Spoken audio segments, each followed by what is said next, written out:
que vamos a avanzar ahorita y mola. Y de eso va a ser el examen de la próxima semana. ¿Sabía que había examen, no, doctor? Sí. ¿Sabía?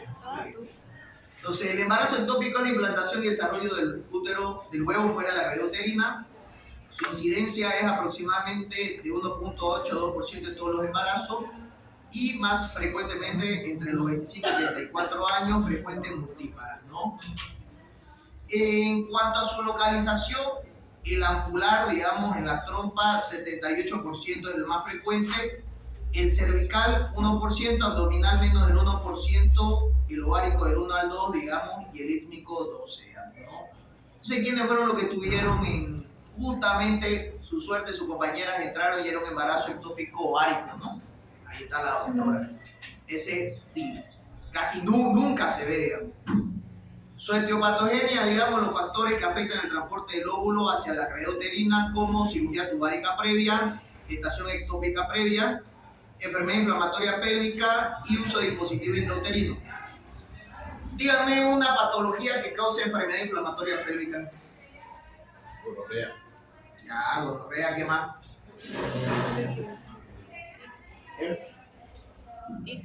Las que ascienden, como dice el herpes es localizado. En cambio, las patologías que causan EPI son las que ascienden por el tracto vaginal y llegan al endometrio y a las trompas. Por ejemplo, gonorrea, clamidia es más frecuente que la gonorrea, por si acaso. ¿Ya? Y uso de dispositivo intrauterino mal colocado, ¿no? O sea, por ejemplo, un DIU mal colocado puede producir un embarazo ectópico, ¿no? ¿Saben cómo funciona el DIU en la cavidad? O sea, ¿por qué el DIU hace que usted no se embarace? ¿Por qué será? Porque yo he visto la pasada de las No. ¿Qué? ¿Qué hace el cobre? mata. No es espermicida. Para eso se ponen espermicidas. Pero está bien para que vean que no saben y todo el mundo dice, ay amiga, ponete una T de cobre. Pero ¿qué hace la T de cobre? ¿Saben ustedes qué hace la T de cobre?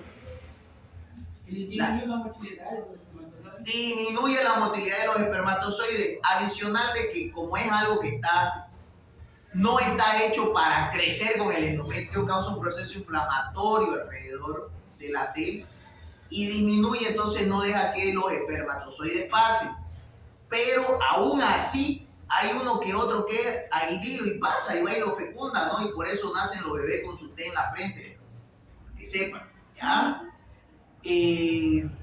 Clínicamente hay una sintomatología inespecífica, va a haber síntomas de embarazo y hay una triada clásica que es dolor abdominal, amenorrea y sangrado genital, ¿no?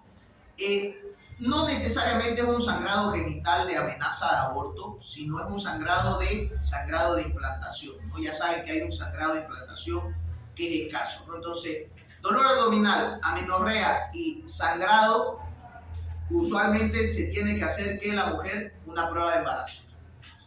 Prueba de embarazo va a salir positiva. Sale positiva y que se pide una ultrasonografía, ¿no ves? Y en la ultrasonografía, ¿qué va a haber? Cavidad libre y masa. O sea, lastimosamente el tema del descubrimiento, digamos, o el hallazgo del embarazo ectópico va a depender del ecografista.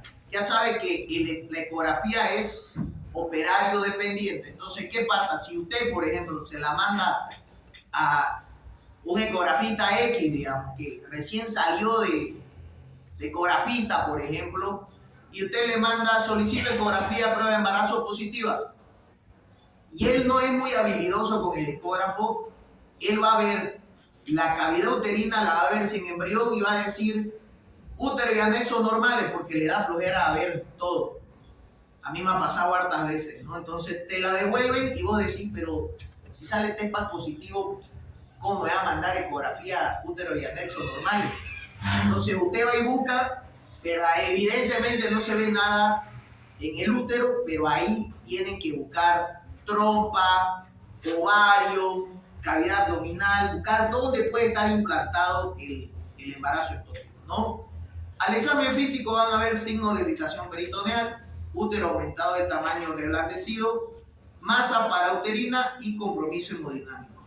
No se olviden que en el embarazo ectópico hay dos estadios. Uno que es embarazo ectópico simple y otro que es embarazo ectópico complicado.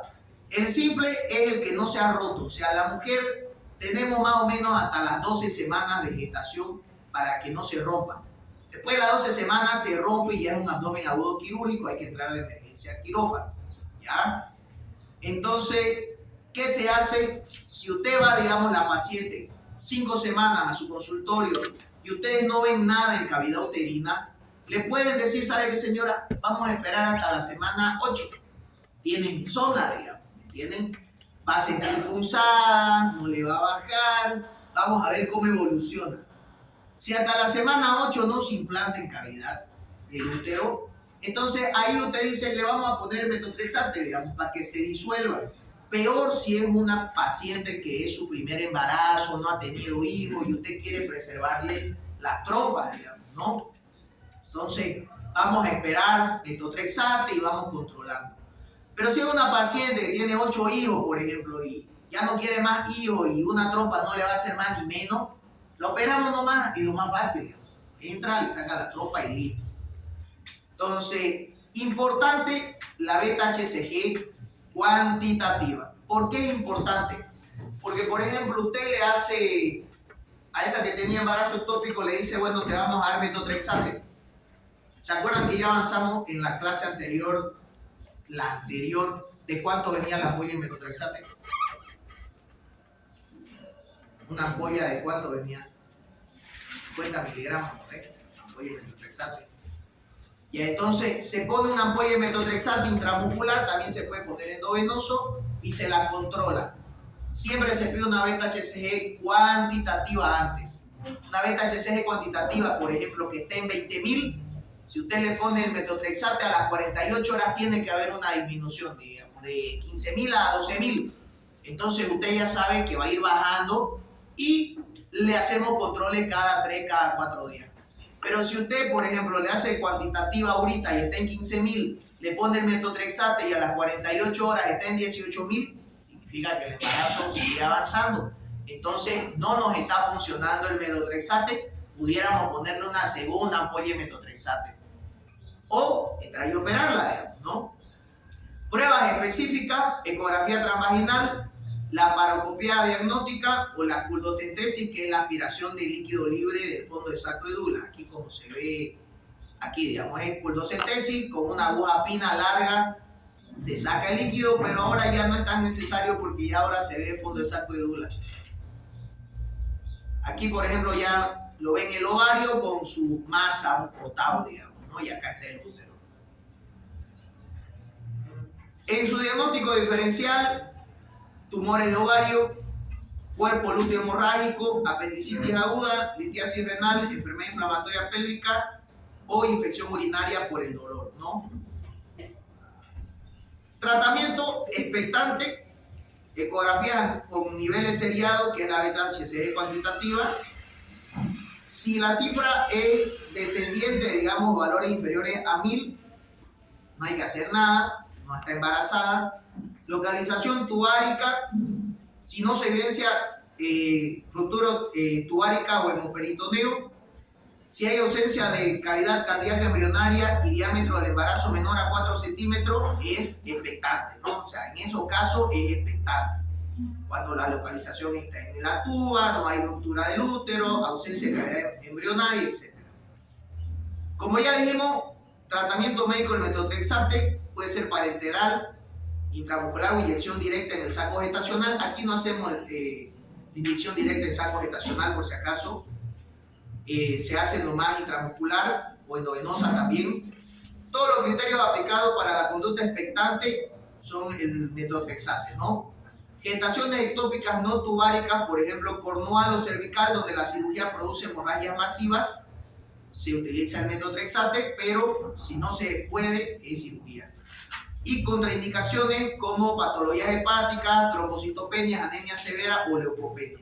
Como ya le he dicho yo, el metotrexate es un medicamento que se utiliza para la actividad oncológica, entonces tiende a bajarle los niveles de buen estado general de la paciente. Se pone anémica, diaforética, náusea, vómito, etc. Por lo tanto, mejor si la pueden internar y hacerle un suero vitaminizado, mantenerla hidratada, sería lo ideal, ¿ya? El tratamiento quirúrgico va a ser o en el que usted cuente, digamos, ¿no? Lo ideal sería vía laparoscópica o abierta. Si tiene en su centro de salud laparoscopía, lo más fácil es sacarle la trompa, por ejemplo. Si el ovario. Si usted tiene técnica quirúrgica y le puede hacer una salpingotomía, ¿qué es la salpingotomía? Es cortar la trompa. Es difícil, pero depende del cirujano, ¿ya? Póngale, esta es la trompa, parece una anaconda, ¿no? Y aquí está el embarazo. Entonces, ¿qué usted hace? Esto se hace con bisturí fino, ya nunca se hace con electro. Se le hace un corte con el bisturí fino, 1 o 2 centímetros, se anuclea todo el embarazo ectópico y se lo saca. Y de ahí se lo cierra y se hace ver si hay permeabilidad todavía. Se pone azul, aquí está el útero, por ejemplo, ¿no? Entonces aquí usted mete como una aguja azul de metileno y ve que hay un paso de contraste y que salga la trompa, digamos. ¿Entendieron, no? Más o menos. ¿Cómo se hace, no? Es un corte, se anuclea el embarazo ectópico, se cierra con un punto 6.0, por ejemplo, de un Vicryl 6.0, que es para ojo, por ejemplo. Se cierra, se amarra, microcirugía tubárica, se pone por aquí con una jeringa azul de metileno para ver si está efectivamente canalizada la trompa, ¿no? Entonces, si ya la paciente, como les digo, ya tiene paridad satisfecha o está cerca de los extremos, ya está por 40, 41 años, se saca nomás la trompa, digamos, ¿no? O el ovario, digamos. El tratamiento quirúrgico vía laparotomía abdominal, bueno, de elección para pacientes con compromiso hemodinámico, si es que se rompiera, por ejemplo, el embarazo ectópico y está sangrando. Difícil que por un embarazo ectópico usted termine en una histerectomía, pero, por ejemplo, en estos casos, mírenla la trompa de inflamada que está, el útero está aquí abajo, por si acaso. Este es el útero, no sé si se ve. Todo esto es el embarazo ectópico. Entonces, si ahí, por ejemplo, se rompiera, digamos, empieza a sangrar la arteria ovárica, por alguna razón no pueden cortar el flujo sanguíneo, tendrán que meterle a las uterinas y hacer una histerectomía subtotal, digamos, ¿no? Histerectomía subtotal hay que llegar hasta aquí, por lo menos, ¿no? Hasta antecito de los uterosacros. Se va el redondo, el McEnroe. Entonces, eso, ¿ya? Entonces, el tratamiento radical, salpingectomía, conservador, salpingotomía y extracción del contenido, radical, salpingectomía y histerectomía en caso de embarazo ectópico cervical o cornual. Particularmente, yo nunca he sacado una matriz por un embarazo ectópico cervical ni por cornual. Gracias a Dios no me ha ido mal, digamos, ¿no? Pero se trabaja con oxitocina, etcétera, etcétera, ¿ya? Entonces, paciente que llega a la consulta, prueba de embarazo positiva, ecografía que reporta cavidad uterina vacía en masa, en algún anexo, ¿qué vamos a pensar? Embarazo ectópico. Si la paciente, por ejemplo, yo le pongo en el caso clínico, la paciente trae ecografía que reporta cavidad uterina vacía, se evidencia masa de 2 a 3 centímetros en trompa izquierda. Actualmente no presenta sangrado ni dolor. ¿Qué hacemos? ¿Qué conducta tomamos? Expectante. ¿Qué medicación va a utilizar? ¿Qué tratamiento? Metotrexate. Con ácido fólico, bien, doctor. Metotrexate, entonces, y beta-HCG cuantitativa cada 48 horas para controlar. Si me ponen eso, está bien. Ahora, si yo le pongo, paciente viene diaforética, taquineica, con álgida, dolor en hipogastrio, se hace una ecografía donde se evidencia líquido libre en cavidad abdominal, con sangrado, hemodinámicamente inestable, TPAC positivo, se evidencia masa rota en ovario izquierdo. ¿Qué será eso? Embarazo ectópico complicado. Indicaciones: internación. Conducta: interno para cirugía, que ahí me gusta que le pongan lo que le digo. O sea, toda paciente que usted esté internando para operar tiene que ponerle las indicaciones. 1, NPO, 2, solución fisiológica, 3, un antibiótico, digamos, ampicilina 1 gramo cada 8 horas, ¿no? Que va a entrar a quirófano. 4, solicito los laboratorios que son para quirófano, que hablamos cuando es, por ejemplo, un aborto en curso, digamos, que vamos a meter la quirófano. Hemograma, coagulograma, grupo de factor HIV, BDRL, hepatitis B, hepatitis C, todo eso. Toda paciente que va a entrar a quirófano, electrocardiograma más valoración cardiológica, control de signos vitales generales, pasar a quirófano a llamado. En este caso, como la paciente está sangrando, ¿qué vamos a hacer? No vamos a dejar que llegue un shock, ¿no ven? Entonces la vamos a dejar como un shock. En un shock, ¿cuántas soluciones vamos a poner? Doble vía. Doble vía, exacto. La vamos a dejar como un shock. Entonces, a mí me interesa, los exámenes, a ver, no es para que ustedes se aplacen, es para que ustedes la recontralean la pregunta y puedan discernir qué es lo mejor para su paciente. ¿Me entienden? Entonces, si ustedes me ponen interno a la paciente por embarazo ectópico complicado y le ponen todo, obviamente si le pelan en alguna que otra cosa que sé que le van a pelar, no se los voy a poner mal, pero me interesa que pongan paciente va a la parotomía exploratoria, por ejemplo. Ahora, si yo le pongo una paciente, digamos, paciente que ingresa con antecedente de un embarazo ectópico no complicado por FUM y medidas uterinas, digamos, y de masa ovárica, da para 6 semanas con una medida de 3.5 centímetros en ovario, digamos. Paciente con paridad satisfecha, acepta consentimiento para cirugía. ¿Qué vamos a hacer? Una paciente normal, la preparamos para quirófano, NPO, fisiológico, prequirúrgico. Tenemos tiempo para internarla, digamos, y operarla. No vamos a necesitar ponerle sangre. ¿Me entienden? No vamos a necesitar ponerle 2 vías. ¿Entienden la diferencia? ¿No ven? Una está entrando porque, ¿sabe qué? Yo estuve esperando en mi casa echada y hace 2 semanas no pasa nada. No mejoré, me hicieron metotrexate y sigue más bien aumentando mi beta-HCG. Ya la paciente sabe porque viene con los papeles. Entonces, la interno para hacerle una laparotomía exploratoria, por ejemplo, cortarle la trompa, paridad satisfecha. Ahora, si le pongo, por ejemplo, otro caso clínico que diga paciente con cuadro clínico de 4 semanas, caracterizado por sintomatología clínica de embarazo, se realizó una ecografía donde reportaba embarazo ectópico le vamos a poner en trompa, digamos, en trompa derecha. En aquella oportunidad medía 2 centímetros. Se indicó metotrexate, paciente refiere que no tiene hijos, tiene 28 años, quiere volver a embarazarse y actualmente en la ecografía se evidencia masa de 3 centímetros no complicada. ¿Qué correspondería hacerle en esa paciente? Un tratamiento conservador queremos hacer. La internamos para hacer una salpingotomía, ¿no ves? Porque es un tratamiento conservador, ya dijimos, en aquella mujer que quiere embarazar si no tiene hijos, digamos.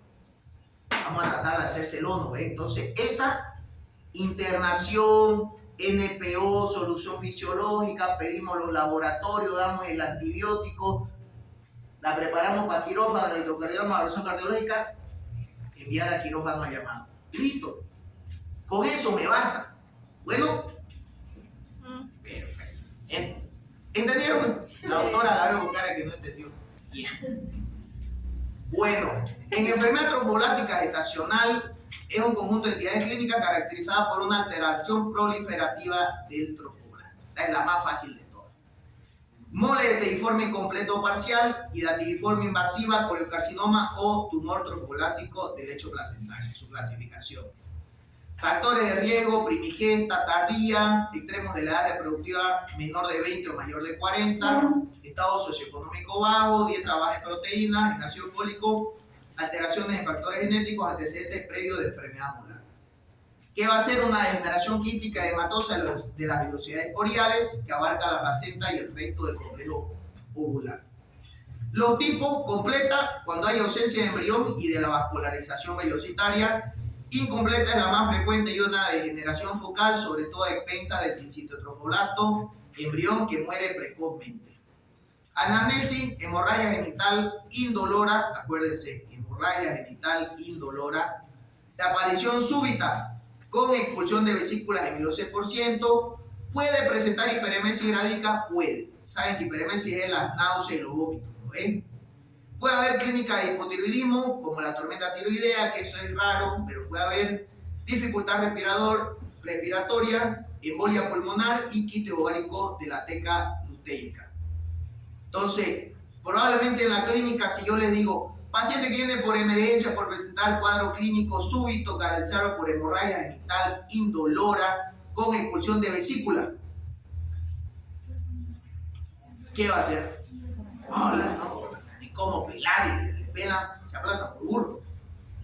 Examen físico: hipertensión arterial asociada al embarazo, útero aumentado de tamaño mayor del esperado para la edad gestacional, ¿no? Entonces, si la paciente, por ejemplo, viene, supuestamente está de 6 semanas, pero de pronto está con una altura uterina de 12, algo no cuaja y no concuerda. Clave: la beta-HCG cuantitativa por encima de 100.000. Entonces, si ahí yo le pongo en el examen, se realiza un TPAC positivo, se solicita beta-HCG cuantitativa que da 100.000. Y además, mayor copia que ese no les puedo dar, ¿no? O sea, esa directamente en mola. Ya. En la ecografía: contenido intrauterino caracterizado por celdirias con paredes ecogénicas semejante a panel de abejas, ¿no? En la mola completa no se observa saco gestacional ni feto. En la mola parcial no se observa un feto con retardo de crecimiento intrauterino severo o muerte intrauterina. ¿Qué se ve? Podemos hacer pruebas especiales como rayos X de tora y se puede detectar alteraciones pulmonares como edema pulmonar o metástasis, ¿no? ¿Quién nos da el diagnóstico? La anatomía patológica. Lo que pasa es lo siguiente: a veces los médicos por la imagen creen que es mola, pero cuando ya la limpian sale que eran restos nomás, restos. Es usualmente el que te da el diagnóstico, ¿no? Entonces, si hay una ecografía en panal de abejas, ¿saben? No es o copo de nieve, si no saben más tarde le voy a mandar foto, es mola, ¿ya? Independiente de la beta-HCG. ¿Qué se hace? Evacuación inmediata del útero mediante el legrado por aspiración, ¿no? O sea, MEO. ¿Qué se hace? Titulaciones semanales de beta-HCG hasta la remisión completa. Valoración clínica cada 2 semanas tras la remisión completa. Controles de beta-HCG mensuales. Anticoncepción oral mantenida durante 1 año, ¿no? Entonces, si yo le pongo un cuadro clínico así: paciente que viene con hemorragia súbita, indolora, presentaba síntomas de embarazo, trae una beta-HCG cuantitativa de 100.000. ¿Cuál es su hipótesis diagnóstica? Mola. Tratamiento: internación, ¿no ves? Lo primero, internación. Todo lo que es para cirugía, porque le vamos a hacer una aspiración, ¿no ves? NPO, fisiológico, solicito laboratorio, solicito electrocardiograma, valoración cardiológica y realizamos procedimiento AMEU. Seguimiento: control de beta-HCG hasta la remisión del cuadro y anticonceptivo oral. Bien la pregunta. ¿Listo? ¿Entendieron cómo va a ser el examen? ¿Sí o no? Fácil. Ajá. Confía. Yo sé que tienen examen algunos a las 8, por eso se acabó la clase para que vayan. Alex, Marcel.